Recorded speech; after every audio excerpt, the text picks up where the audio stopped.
దేవుని స్తుతించుదాము. హల్లెలూయా హల్లెలూయా హల్లెలూయా హల్లెలూయా హల్లెలూయా హల్లెలూయా హల్లెలూయా స్తుతి మహిమ ఎల్లప్పుడూ దేవుని స్తుతించుదాము. హల్లెలూయా స్తుతి మహిమ ఎల్లప్పుడూ దేవుని స్తుతించుదాము. దేవుని స్తోత్రం. దేవుని యొక్క వాక్యాన్ని మనం చూస్తూ ఉన్నట్లయితే పాలు తేనెలు ప్రవహించేటువంటి దేశానికి దేవుడు ఇశ్రాయేలులను నడిపిస్తానని చెప్పారు. పాలు తేనెలు అనగా ఏమండి, ఆ యొక్క కానాను దేశంలో పాలు ప్రవహిస్తూ ఉంటాయి, తేనె ప్రవహిస్తూ ఉంటాయి. ఒక్కొక్క గెలంట ద్రాక్ష గెల ఇద్దరు మనుషులు మోసుకొని వెళుతారంట. ఒక్కొక్క గెల ఎంతమంది మోసుకెళ్తారు అమ్మా? ఎంతమంది మోసుకెళ్తారు? ఇద్దరు మోసుకెళ్తారు. ఒక్కొక్క గెల ఎంతమంది మోసుకెళ్తారు? నలుగురు మోసుకెళ్తారు. అదే నేను చెప్పింది. ఎంతమంది అని చెప్పాను? ఇద్దరు. కాబడి ఒకటి, కర్ర ఒకటి ఏర్పాటు చేసుకొని ఎదర ఒక మనిషి, వెనకాల ఒక మనిషి, ఏమండి, మధ్యలో ద్రాక్ష గెలను కట్టుకొని ఆ యొక్క ద్రాక్ష గెలను మోసుకొని వెళ్తారంట. చూడండి ఎంత పెద్ద ద్రాక్ష గెలలో. దేవునికి స్తోత్రం. ఇశ్రాయేలీలు ఏమండి, వారు ఏ మాత్రం కూడా బాధపడకుండా, ఆకలితో ఉండకుండా దేవుడు పాలు తేనెలు ప్రవహించేటువంటి దేశానికి దేవుడు వారిని నడిపించటానికి వారిని ఐగుప్తు నుంచి దేవుడు బయటికి తీసుకుని వచ్చాడు. దేవునికి స్తోత్రం.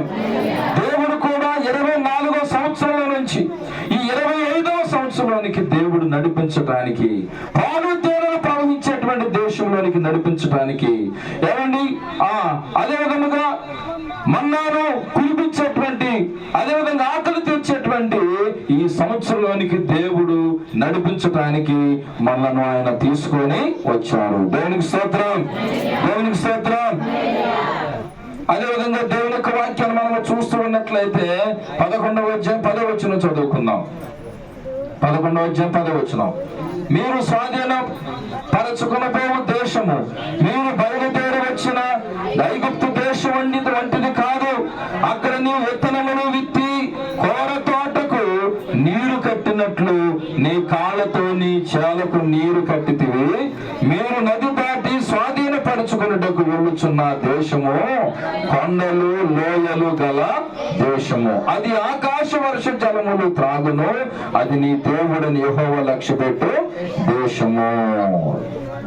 కనుక కొండలు లోయలు గల దేశము. కొండలు అనగా ఎత్తైనటువంటి స్థలాలు. దేవునికి స్తోత్రం.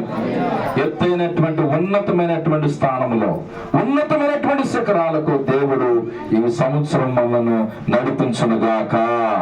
దేవుడు తన దీవెనలతో మనందరినీ కూడా నింపును గాక. దేవుని యొక్క ప్రమాణాలు మన కుటుంబాల పట్ల నెరవేరును గాక. మన కుటుంబాలు సమృద్ధితోటి, ఆనందముతోటి, ఆరోగ్యముతోటి వర్ధిల్ల చేయును గాక. దేవుని యొక్క వాక్యాన్ని మరి నేను ముగిస్తూ ఉన్నాను. మరి వాగ్దానాలు మనకు ఉన్నాయి. ఈ సంవత్సరము దేవుడు చక్కని వాగ్దానాలు దేవుడు మనకు ఇచ్చారు. కనుక అందరము కూడా మరి వాగ్దానాలు తీసుకొని ప్రార్థన చేసుకుని మనసులో ఏమైనా ప్రార్థన చేసుకోవాలంటే, అయ్యా నాకు మంచి వాగ్దానము కావాలి, నాకు మంచి వాగ్దానము కావాలి అని ప్రార్థన చేసుకోండి. ప్రతి ఒక్కరు కూడా నాకు మంచి వాగ్దానం కావాలి. అదే విధముగా ఈ సంవత్సరం మరి నేను నీకు నమ్మకముగా నేను ప్రతి ఆదివారము ప్రార్థన మానకుండా నీ సన్నిధిలోనికి నేను వస్తానయ్యా అని చెప్పి 52 ఆదివారాలు దేవుడు మన ముందు ఉంచారు. ఈ 52 ఆదివారాలు కూడా మనందరము కూడా దేవునికి సన్నిధిలోనికి మనము రావాలి. అందరం కూడా ప్రార్థన పూర్వకంగా ప్రార్థన చేసుకుందాం. అందరూ కూడా తలలోంచి కళ్ళు మూసుకున్నట్లయితే వాగ్దానాల కొరకు